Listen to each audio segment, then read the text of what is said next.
Assalamualaikum warahmatullahi wabarakatuh. Halo Tribuners, kembali lagi di podcast Dua Negara. Nah, kita sekarang udah sampai di episode keempat ya. Nah, kemarin kita udah bahas slang, kita udah bahas wisata, pendidikan juga. Nah, sekarang kayaknya kita udah masuk di topik yang kayaknya paling diminati nih sama Tribuners semua, yaitu topik tentang pernikahan. Jadi kita akan bahas pernikahan Minang versus Malaysia. Bersama aku, hostnya Elvina Helida. Nah, nanti aku akan tanya-tanya lah dari sisi Malaysia dan Minang, dan kebetulan banget nih untuk bintang tamu kita hari ini yang akan kita tanyain tentang pernikahan di Malaysia, itu ada Syahira, yaitu kita panggil Ciah. Oke. Boleh nih, Ciah sapa dulu Tribuners yang ada di rumah. Tribuners, salam kenal di Tribun Padang. Oke. Ini debut pertama Ciah ya untuk podcast. Ya, nah, jadi pas banget nih kita bahasnya pernikahan, dan mungkin Tribuners di rumah udah lama nggak lihat muka kakak kita satu ini. Kita hadirkan khusus di episode tentang pernikahan, yaitu Kak Rika. Boleh Kak, sapa dulu nih Tribuners di rumah. Halo Tribuners. Nah, jadi hari ini aku ditanya-tanya ya, biasa aku yang nanya ya. Ya. Jadi hari ini aku ditanya-tanya, jadi kalau apa yang bisa kita paparkan akan kita paparkan nanti. Oke. Nah, Tribuners, tadi kan Vina udah spoiler, kita bahas tentang pernikahan, tapi mungkin kita akan bahas secara umum ya Kak ya, karena mungkin yang seperti Tribuners ketahui, kalau di Minang kita tiap daerahnya itu berbeda adatnya. Mungkin di Malaysia juga kayak gitu juga nih. Nah, kita akan bahas perbedaan secara umum. Nah, kira-kira kenapa sih kita angkat tema ini? Karena sebelumnya idenya dari Ciah nih, karena Ciah ngelihat ada hal yang unik nih di Minang tentang perkawinannya. Mungkin Ciah ada... Betul, sebab waktu tu pertama kali lah sampai sini, tengah jalan-jalan nak beli barang, tiba banyak kereta, kuda dengan lagu yang kuat-kuat lah. Macam, bunda ni tanya kawan-kawan pada lah, dia cakap, oh ini kalau orang-orang yang dah menikah. Betul. Seperti macam tu. Macam, menarik lah sebab kat Malaysia tak ada. Oke. Apa kata macam, ronok juga kan kalau bahasa ni. Betul. Nah, jadi karena dari Ciah nih, dia ngeliat ada keunikan di pernikahan Minang. Nah, makanya kita bahas sama-sama di episode kali ini. Mungkin di awal bolehlah kita tanya Kak Rika dulu. Kira-kira untuk proses secara umum nih Kak, di Minang ini gimana kita di awal prosesnya?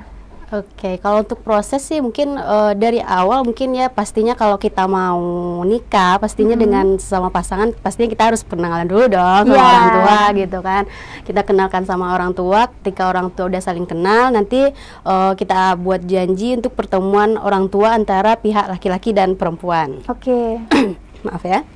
Nah, setelah kita buat janji dan setelah dipertemukan antara pihak laki-laki dan perempuan, nanti kita bakal menentukan suatu hari di mana kalau di Minangkabau itu akan diistilahkan sebagai Batimang Tando. Nah, atau Tando, yang biasanya orang-orang modern sekarang menyebut itu tukar cincin. Nah, sebenarnya Batimang Tando itulah yang sebenarnya ada di Sumatera Barat. Nah, kalau di era modern kan pergantiannya tukar cincin kan. Nah, sebenarnya pada dulu-dulu itu waktu Batimang Tando itu yang ditukarkan itu adalah keris antara keris pihak laki-laki dan keris pihak perempuan, sebagai tanda bahwa kita akan sudah sepakat untuk menjalani, akan menikahkan antara keponakan si mama ini dengan keponakan yang mama pihak perempuan gitu. Itu namanya Batimang Tando, dan itu biasanya kalau di tempat saya, di tempat akak di Kabupaten Solo, kalau untuk kegiatan Batimang Tando itu biasanya dilakukan di malam hari.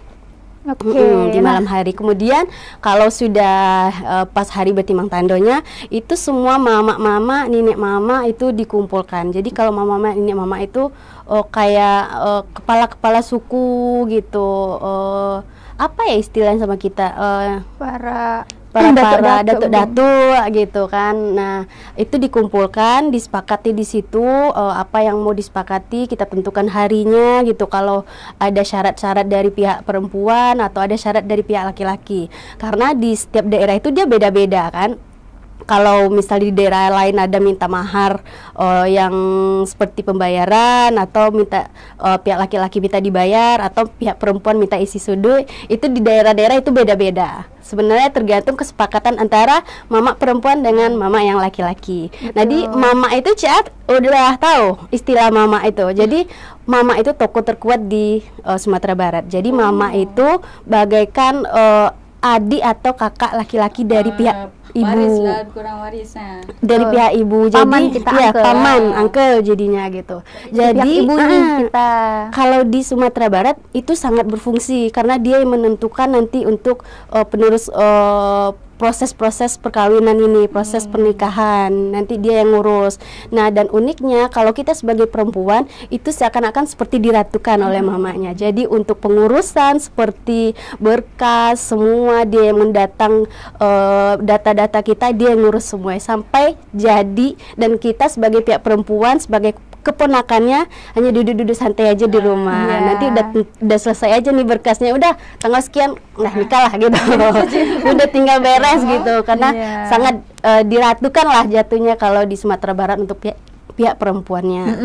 Mungkin karena ini kita menganut sistem matrilineal ya. Betul, Jadi di Sumatera kalau Barat. di Minang kita garis keturunannya itu seperti suku dan harta warisan itu jatuhnya ke perempuan, garis perempuan. Jadi memang kalau kita sebagai ponakan perempuan nih, kalau ada acara apapun itu memang biasanya mama-mama yang akan ikut turun tangan untuk membantu segala macam prosesinya gitu. Mungkin dari Ciah gimana di Malaysia tuh?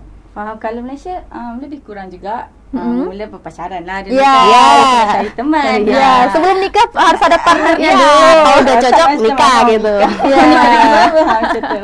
So, bila dah pacaran tu sama juga bawa jumpa ibu bapa untuk kenal. Tu parents ni belah lelaki jumpa belah perempuan. Itu kat sana orang panggil merisik. Merisik. Apa itu? Merisik tu macam ikat. Macam kita nak ikat si belah perempuan ni. Tapi kena bawa cincin. Melamar. Ya. Karena kita sama cincin ya di sini. Sama cincin. Tapi cincin biasa kalau merisik guna belah rotan. Cincin belah rotan. Oh, dari kayu rotan. Cincin belah rotan tu cincin mahal biasa. Cuma design dia tak ada batu-batu. Dia just leper biasa je. Oh, simple polos ya. Desainnya kayak desain harus seperti itu. Jadi nggak ada permata. Mungkin biasanya kita kan cincin permata kecilnya gitu ya. Kebiasaan guna yang tu, tapi ada je sebab sekarang kan zaman pun dah maju kan. Macam ambil lah dekat mana ni mampu lah. Mana yang kita suka mana cantik ambil. So lepas merisik tu meminang ni hantaran berbalas. Okey, berbalas datang kali kedua. Mula datang merisik. Lepas datang merisik set tarikh untuk datang bertunang pula. Bertunang lagi. Jadi ada dua. Ya, ada dua. Datang bertunang pun bawa cincin dan bawa hantaran. Hantaran tu macam sejadah, minyak wangi, set mandian. Tapi dia kena ganjil. Ganjil? Hantaran tu dalam nombor ganjil. Perempuan kena bagi lebih daripada lelaki. Ganjil tu macam kebiasaan kat sini, kat sana perempuan 7, lelaki 5. Oh, okey, ganjil. Perempuan lebih dibanyak. Perempuan kena banyak. Yang tu nya kata orang lah. Sebab apa dia kena macam tu, sebab lelaki kan datang tempat perempuan. Jadi dia orang datang daripada jauh, nak bawa barang banyak tak boleh. Betul. Itu tapi harus ganjil ya. Tapi harus ganjil. Tapi kita juga ada hantaran gini juga ya Kak. Balas tapi kita berbalas nggak tuh Kak? Tapi itu tergantung daerah-daerah. Ada juga di daerah-daerah lain yang bawa hantaran, ada juga yang enggak. Tapi kayaknya isi hantaran kita beda ya Kak ya. Kalau tadi ada sejadah, macam set mandian, sejadah makanan pun ada. Kita pastinya kasut. Yang kalau bawa hantaran pasti ada Cirano. Cirano ada ada siri. Cirano yang ada siri, ada tapak siri. Di sana ada. Harus bawa itu dulu, baru nanti hantaran-hantaran yang lainnya, sama ada makanan-makanannya juga. Sana ada tapak sirih, wajib lah. Okey. Masing-masing kita masih serumpun, sama ya. Hampir sama. Kayaknya dari proses kita untuk di awal ini 11-12 masih banyak yang sama nih. Nah, tapi untuk prosesi dari beraleknya kita kan kita kan beralek gadang. Nah, dari aktivitas kita ataupun kegiatan apa aja selama beralek itu apa nih Kak? Kalau dari Malaysia mungkin kenduri ya kita bilangnya. Kenduri. Kalau di kita gimana tuh Kak? Pas beralek gadang. Kalau kita biasanya kalau dari pihak perempuan itu ada namanya malam bainan. Kalau dari pihak laki-laki itu namanya batagak gala. Jadi kalau malam bainan itu memang pasang inai sebagai simbol bahwasanya besok kita mau nikah nih, atau untuk pelepasan bahwasan kita nggak gadis lagi gitu kan, sebagai simbol. Nah kalau laki-laki itu batagagala. Jadi kalau batagagala itu dari pihak mama memberikan gelar, menurunkan gelar dia kepada ponakannya gitu. Maksudnya sebenarnya gelar. Jadi mama ini setiap orang ini dia ada gelar, ada datu. Siapa sih gelarnya, pendeka atau siapa gitu. Jadi itu akan diturunkan nanti. Yang biasanya dia nggak ada gelar, yang sekarang Sultan Mudo misalnya dikasih gelar. Sekarang jadi orang-orang itu manggilnya nanti Sultan Mudo gitu. Orang-orang pihak dari perempuan manggilnya Sultan Mudo, makan dulu yuk gitu. Karena udah diturunkan gelar gitu. Dan kemudian kalau era modern sih sekarang udah banyak hiburan ya Yun. Udah banyak hiburan ya Vin ya. Kayak organ, main Kim itu unik wajib sih itu. Itu sih. Kalau apalagi ya di Sumatera Barat. Kalau yang perarakan tuh waktu bila? Nah kalau yang perarakan itu pas acara itu juga, itu namanya babako. Babako. Kita ke rumah bako kita pihak dari ayah gitu. Pihak dari ayah meminta untuk dibakokan. Jadi yang nanggung itu biasanya dari pihak saudara ayah, dia yang nanggung untuk bendi yang tadi. Untuk musik iringannya itu semua yang nanggung pihak bako. Nanti dari rumah dia diaraklah kita ke rumah kita. Gitu. Patutlah. Ingat kan macam berharap pusing kampung je, macam orang tahu yang kita dah kahwin macam tu. Iya, sebenarnya bukan keliling-keliling kampung, tapi dari rumah bako ke rumah kita. Cuman mungkin karena yang Rara lihat mungkin ada odong juga ya kayaknya ya. Itu tergantung dari pihak bako. Kalau dia yang punya duit banyak, bisa sewa odong-odong, bendi, apa segala macam bisa disewa. Untuk musik-musiknya semuanya dia yang nanggung. Mungkin itu juga tergantung karena menimbang jarak juga mungkin ya Kak daerah. Mungkin jauh nih, kita kan biasanya kalau zaman dahulu kan kita mau sejauh apapun kita pasti jalan kaki, nggak ada pakai kendaraan. Betul. Nah sekarang kita kan ibaratnya udah gampang sewa-sewa odong-odong segala macam kan. Nah, jadi memang udah balik lagi tradisi ini pengen kita pertahankan tapi tetap dengan situasi zaman sekarang. Nah, dengan adanya odong-odong itu. Nah, jauh nih kita pakai odong-odong aja. Tapi tetap meriah. Paham. Kalau dekat Malaysia aktiviti biasa je kompang dan silat. Biasanya silat gayung. Silat gayung tapi itu pas acara atau pas itu waktu bersanding lepas nikah. Kan kenduri dia ada dua, sebelah perempuan dengan belah laki. Kalau yang belah laki tu yang belah perempuan tu yang selalunya ada silat, kompang, sebab belah perempuan ni dia meriah sikit sebab kenduri pertama kan. Jadi meriah sikit. Yang belah laki datang sekali dengan kumpulan kompang tu. Yang perempuan sambut daripada rumah. Sambut rumah tu adalah cara salam-salam tu dengan dua belah keluarga macam tu.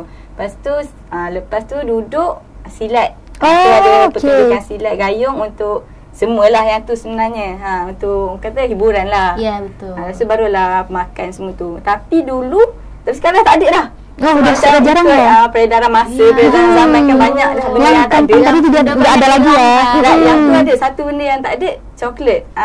Waktu habis je kenduri tu, habis je bersanding semua tu, dia orang akan panggil budak-budak kecil, panggil duduk depan pengantin dan pengantin akan campak coklat. Lepas tu pakai kutip lah ramai-ramai macam tu. Memang best lah dulu, pernah rasa. Kenangan juga buat masa kecil ya. Betul. Tapi sekarang orang kata ikut peredaran masa kan, macam tak ada dah. Yang tu tak ada dah orang buat. Tapi kompang dengan silat still ada. Susah dah nak jumpa, tak banyak dah. Kalau di kita ada juga ya Vin ya, pas penyambutan kalau ada laki-laki datang. Ada tari persambahan. Betul. Ada juga silat-silatnya. Tapi nih tadi kan kita kayaknya kalau dari pihak perempuan kita inti dari acara kan melambah inai itu ya Kak ya. Nah kalau di CA ada nggak yang melambah inai itu, mungkin ada corak-coraknya atau henainya itu? Malam berinai ada, tapi tak pastilah macam corak-corak mereka tu sebab memang bukan bidang. Tapi kalau ikutkan sekarang lah, ikutkan apa yang Rara nampak sekarang, inai simple je tapi warna putih. Oh, putih. Kita sekarang ada ngikutin kita, putih ya Kak ya. Tapi memang sebenarnya di Sumatera Barat itulah yang sudah mengikuti era modern. Sebenarnya bainai zaman dulu itu memang dari daun ini. Dipasang ke kuku aja kan. Betul. Cuman itu aja dulu simbolnya. Cuman karena udah perubahan zaman, sekarang udah masuk era-era modern India yang ngukir-ngukir, ya kan, henna, henna. Betul. Sekarang udah banyak orang pakai henna. Cuman kalau di kita sekarang kan biasanya kalau untuk akad biasanya dia pakai warna putih atau yang gold. Kemudian nanti pas resepsi ganti lagi jadi warna marun biasanya. Itu aja sih simbolnya. Kalau untuk coraknya tergantung dari pihak perempuan mau yang mana gitu ya. Mau yang rapat-rapat gitu. Mungkin coraknya atau lebih mau banyak yang tergantung request klien. Betul. Nah, Kak Rika ini fun fact juga MUA ya Kak ya. Nah, hobi sih. Ya, hobi. Mungkin kalau dari kita kan pakaian nih Kak, kayaknya juga cukup mencolok nih perbedaannya ya. Kalau dari yang Vina sempat lihat mungkin dari FYP TikTok sih Vina lihatnya kayak kalau dari Malaysia mungkin baju kurung. Nah, kita kan ada dalam Barale itu ada berapa kali ganti. Nah, gimana tuh Kak? Kenapa kita sampai berapa kali ganti baju gitu? Iya, itulah ya. Kalau untuk akad nikah biasanya kalau kita di Sumatera Barat biasanya itu tergantung ya, biasanya banyak pakai yang borkat atau batik, borkat kayak gitu kan. Itu kemudian kalau acara resepsi nanti mungkin mereka pakai baju adat sama suntiang. Suntiang itu biasanya warna-warna marun lah. Betul. Suntiang. Suntiang. Kemudian nanti sore ganti lagi sama yang baju koto gadang. Baju koto gadang. Simbolnya sih kita nggak tahu juga ya kenapa bisa diganti-ganti kayak gitu. Cuman itu sih biasanya untuk pakaian-pakaian gitu. Cuman kalau untuk pemilihannya biasanya dari pihak si perempuan sih yang mau pakai baju apa gitu. Asalkan tidak melenceng dari adat. Betul. Nah, dan balik lagi juga biasanya suntiang itu kita kalau zaman dulu kan pasangnya manual ya Kak ya, pakai daun pandan satu-satu ditancepin ke kepala, dan itu beratnya bisa sampai 2 kilo gitu kan Kak. Suntiang itu simbol mahkota. Mahkota kita, jadi makin besar mahkotanya, makin meriah gitu, makin mewah gitu. Nah, sekarang orang-orang lebih banyak mikir yang simple karena mungkin ya berat sakit kepala ya. Besi kalau dulu itu, kalau sekarang tuh yang aluminium. Jadi langsung pakai yang ringan. Nah, kalau Rara biasanya di sana ada berapa kali ganti pakaian? Kalau ke sana baju Melayu tak ada baju Melayu, tapi dalam sehari tu tak ada tukar-tukar baju pun. Melainkan kalau dia nikah hari yang dia nikah, lepas tu dia nak sanding. Dia nikah pagi tu dia nak sanding petang tu mungkin dia tukar. Tapi kalau orang yang selalu buat macam tu, dia orang terus je pakai baju untuk sanding waktu nikah tu. Tapi kebiasaannya sanding nikah sehari sebelum sanding. Tapi baju nikah baju kurung biasa je. Okey, baju tapi kurung biasa. Putih, serba putih ya, harus. Putih, tak harus, tapi memang hampir satu Malaysia tu orang kata mungkin dah jadi budaya kan, warna putih tu sebab warna suci kan. Mungkin dah jadi budaya, memang putih je kalau nikah. Putih dengan warna-warna yang light, macam yang kalau terang. warna cerah macam tu lah, macam warna krim, macam tu. Itu baju kurung dengan jubah je biasa kalau untuk nikah. Kalau untuk sanding, sekarang kan zaman moden kan, dia just pakai dress dengan coat. Ada, tapi ada yang masih pakai songket, banyak je lagi. Ada songket. Sebenarnya orang yang karyawan macam orang kaya lah. Pakai dress sebab dress kan mahal. Pakai dress dengan coat. Tapi kalau macam kenduri kat kampung ke apa, memang pakai ni je, songket. Songket full. Songket full? Full songket. Laki, perempuan full songket. Melayu.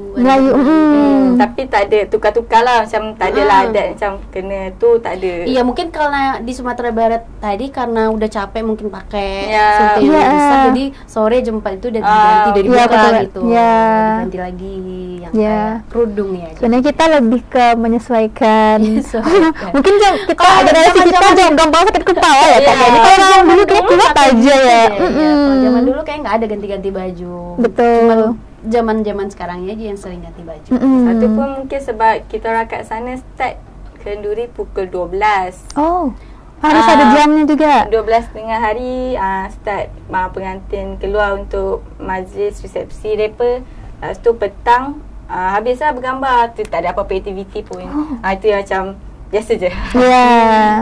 Tapi katanya sekarang Malaysia lagi tren wedding malam ya? Betul. Ya Sekarang kan? tren wedding malam, tak tahu mungkin Kenapa? Ikut mungkin, modern. Ikut sebab ada, tak ingat lah siapa yang start buat yang macam tu, tapi memang nampak gah. Dia lagi nampak gah bila buat malam. Okey, mungkin ya. Lain pada lain. Jadi orang terikut sebab dia pun nak lain pada yang lain.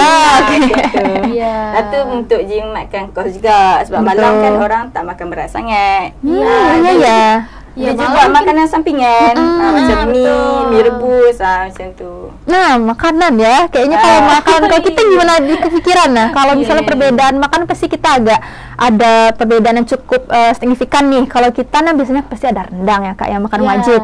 Tapi mungkin dari kita yang sekarang kita ketemu yang maksudnya di acara umum, ada berapa macam biasanya tuh Kak? Mungkin ada ketentuannya nggak tuh? Menu wajib sih sebenarnya kalau di Sumatera Barat yang biasa Kak ketahui ya, biasanya ada gulai cancang. Ya, itu cancang. Wajib, gulai cancang.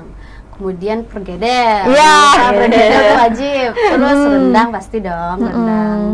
Terus apalagi ya sambalado. Empat tuh harus ada gitu. Itu menu wajibnya kita. Yang lain mau dikasih apa. Tapi beda lagi kalau di tempat Kakak di Kabupaten Solo. Ada apa tuh Kak? Dia harus wajib ada telur dadar. Telur dadar. Ada satu lagi namanya ikan, dia kayak ikan kering, ikan asin kering itu, ikan macot, ikan apa namanya. Tapi di tempat Aka itu nggak boleh dibuang kepalanya, karena sebagai simbol untuk menghargai kepala itu berharga. Gitu. Berharga kayak nenek mama kepala suku gitu kan lebih berharga gitu. Jadi yang dibuang tuh cuman kotorannya aja gitu. Terus si simbolnya gitu. Mungkin di daerah lain beda. Mungkin dari Tribuners rumah, dari asal daerah, mungkin dari Agam ataupun dari Bukit Tinggi 50 kota yang lain boleh nih komen kira-kira ada makanan. Adatnya beda lagi, malah kedua-duanya pakai suntiang. Aku juga lihat. Dua-duanya pakai suntiang. Yang pakai suntiang itu cuma pihak perempuan. Kalau di pesisir itu laki-laki juga pakai. Nah, kira-kira Tribuners dari pesisir, boleh nih cerita kira-kira kenapa tuh dari mempelai prianya juga pakai suntiang gitu. Yang mungkin kita juga pengen tahu nih. Nah, Cik juga pengen tahu. Betul. Nah, Vina juga pengen tahu nih Cik, kalau dari misalnya ketika solekan ataupun make up nih dari Malaysia, mungkin ada ketentuan nggak ya kira-kira warna make upnya harus atau lipstiknya atau warna eyeshadownya itu ada artinya kah? Kan seperti baju tadi nih, kita kan harus pakai baju putih mungkin melambangkan suci. Nah, mungkin kalau make up ada ketentuannya nggak? Setakat ni lah tak pernah dengar lagi lah yang apa tu make up ada spesifik untuk apa-apa. Cumanya kalau make up tu ikut pada pengantin juga. Dia macam henna tadi, ikut pada pengantin, dia nak light-light je ke, dia nak yang apa, nampak yang bold yang bold ke. Yang tu ikut pengantin dan ikut juga baju-baju dia. Biasa kalau baju songket dia macam bold sikit dia punya make up. Tapi kalau dress tu light-light je. Soft je dia punya make up. Karena kalau dari baju ketika dia nikah itu kan baju putih tuh. Biasanya mungkin lebih dari agak kalem ya make upnya. Kalau pakai baju songket mungkin agak bold. Ya, kita menyesuaikan mungkin dari pakaian tadi ya Kak, karena kalau dibandingkan dengan Malaysia mungkin kita agak lebih banyak coraknya bajunya, warnanya juga lebih nyala, banyak yang warna merah kita ya Kak. Karena menyesuaikan baju. Tapi kalau dari nilai tradisinya ada nggak tuh Kak? Misalnya kalau lipstick harus merah menandakan kita atau apa? Tradisi sih enggak ada ya? Ya sebagai MUA nih. Gimana nih dari sosok MUA biasanya? MUA sih biasanya kalau bukan dari segi warna sih. Kalau warna kita udah pasti ya, kalau untuk nikah pasti kasih yang soft aja. Nggak usah terlalu mencolok. Iya kayak Rara bilang tadi. Kalau pas resepsi mungkin kita sesuaikan sama warna bajunya. Kalau dia merah kasih merah lipstick atau marun gitu, dan eyeshadownya ditambah sedikit warnanya gitu. Cuman kalau dari segi ya Kak, dari yang hobi makeup nih ya, yang perlu diperhatiin dulu kalau untuk tukang makeup mungkin tipikal wajahnya dulu. Lebih ke jenis kulitnya ya. Nggak sih, jangan-jangan dia skincarean gitu kan. Malah yang bikin rintangan itu klien yang skincare yang tiap bulan Rutin, dia ke dokter. Kan mukanya tuh udah bersih, mengkilap, udah licin kayak gitu kan. Jadi ketika kita tempelin bedak itu nggak nempel, nggak nempel. Malah makin. Iya. Kita nggak boleh terlalu rutin nih. Karena terlalu licin. Gitu. Jadi kan kita harus cari produk-produk yang lain juga Ya, untuk mengatasinya gitu kan, baru dia bisa nempel gitu. Tengok dulu tipikal wajahnya gitu. Oke, mungkin ada sensitif juga ya Kak ya. Iya, kalau dari tukang make up sih rasakan itu yang harus dilihat cabarannya dulu. pula. Iya. Baru nanti kalau untuk warna corak itu menyesuaikan. Dari bajunya atau tipe kulitnya gitu ya kayak Menyesuaikan lagi. Biasanya dari bajunya sih, dari pakaiannya untuk warna. Oke. Nah, Ciah, kira-kira kan dari awal pertama nyampe di Kota Padang kan langsung ngelihat adat pernikahan nih. Nah, kira-kira mau pakai adat nikah Minang kah gitu? Mana tahu nanti dengan udah ada calon apa belum nih? Anda boleh spill ke teman-teman. Kalau ingin pakai adat Minang berarti orang laki-lakinya harus Minang nih. Gitu. Paling ke cuba aja. Boleh coba aja ya. Sebab cantik itu pergi museum. Cantik tengok dia punya Suntiang. Suntiang dia cantik yang besar tu tengok macam. Kawan ada try pakai, dia orang pakai dekat Payakumbuh. Payakumbuh. Dari Pakai Payakumbuh. Cantik lah, memang cantik. Pagaruyung coba deh. Udah pernah ke Pagaruyung? Pagaruyung. Pagaruyung. Iya. Pagaruyung. Ada sewa baju. Ada sewa baju. Nah, boleh kan nanti mungkin kalau dari Ciah nih dapat pasangannya aku dapatnya Melayu sama Malaysia, tapi pengen coba baju Minang, boleh nanti kita coba-cobalah ke tempat wisata, coba-coba ke Pagaruyung. Gimana sih sensasi pakai baju tradisional gitu ya. Ini cantik nanti nih. Ya kan Kak, biasanya kan kita kalau ke tempat wisata udah sering lah menemukan itu, tapi mungkin biar lebih feel-nya lebih kerasa, boleh lah ajak calonnya ke sini ya. Ya, ajak calonnya ke sini mungkin nanti. Boleh ya? Ada ini ada calon ini. Sebenarnya kalau untuk bahas pernikahan ini kita cocok banget nih, udah hadirkan Kak Nika ya. Dan Vina kepo nih, kenapa Ciah sangat-sangat tertarik dengan nikah? Mungkin udah ada rencana planning atau gimana? Malu lah. Oke, secret. Ada rencana tu sebab actually dah tunangan. Kompet sudah. Minta Tribuners doakan lah. Amin. Nah, Tribuners mungkin ada yang itu, Ciah udah ada yang punya nih, udah ada pawangnya. Jadi udah pakai adat semua. Iya. Nanti boleh lah datang ke sini setelah mungkin honeymoon ke sini ya. Kita pakai. Nanti gua podcast kat sini. Nanti kita ibaratnya dari Ciah yang kepo tentang perkawinan. Nah, sekarang udah nikah nih. Nah, kita udah ngerasain segala prosesnya. Nah, gimana tuh responnya nanti gitu ya? Boleh. Nah, mungkin kita udah bahas tentang ini cara perbedaan secara umum ya. Mungkin kalau dari prosesnya kita ada juga yang hantaran tadi, dan juga ada beberapa mungkin adat atau tradisi yang kita udah berubah karena sering perkembangan zaman. Mungkin Tribuners yang di rumah juga merasakan ya di sekitar kita kalau tradisi-tradisi ini udah cukup mulai hilang, karena mungkin bukan karena kita pengen, tapi karena perkembangan zaman tadi. Mungkin yang kebetulan dilihat oleh Ciah adalah ada odong-odong tadi ya. Nah itu juga berangkat dari tradisi yang awalnya babako. Nah itulah yang akan kita kulik lagi. Mungkin di episode selanjutnya boleh nih kita bahas tentang apalagi kita untuk podcast kan kita udah bahas pernikahan, mungkin kita bahas tentang apa nih, kisah horor. Nah ini kita spoiler ya. Sebenarnya kita mau spoiler nih untuk Tribuners di episode selanjutnya. Mungkin kalau sebelum-sebelumnya kita belum pernah bahas horor ya. Nanti kita akan setting podcast ini jadi podcast horor. Jadi setelah dari pernikahan nih kita bahas horor. Nah, jadi boleh nih kira-kira ibaratnya dari perkembangan tema dari podcast kita akan cukup unik nanti. Nah, cukup harus dinantikan ya Tribuners. Mungkin Vina juga ucapkan terima kasih banyak untuk Arika udah bahas-bahas banyak tentang pernikahan. Vina juga mungkin yang awalnya nggak tahu jadinya banyak yang informasi di tradisi-tradisi tadi yang kita perlu tahu juga. Nah, Tribuners di rumah mungkin boleh ya komen-komen di kolom komentar dari daerah mana gitu kan, kita ada ininya. Nanti Ciah juga pengen baca-baca komennya gitu. Nah Tribuners, sekian untuk podcast kita hari ini tentang perkawinan Minang versus Malaysia. Nantikan episode selanjutnya. Saya Alvina Helida pamit undur diri. 2 negara, 2 cerita. Rancak mana? Betul. Bye-bye.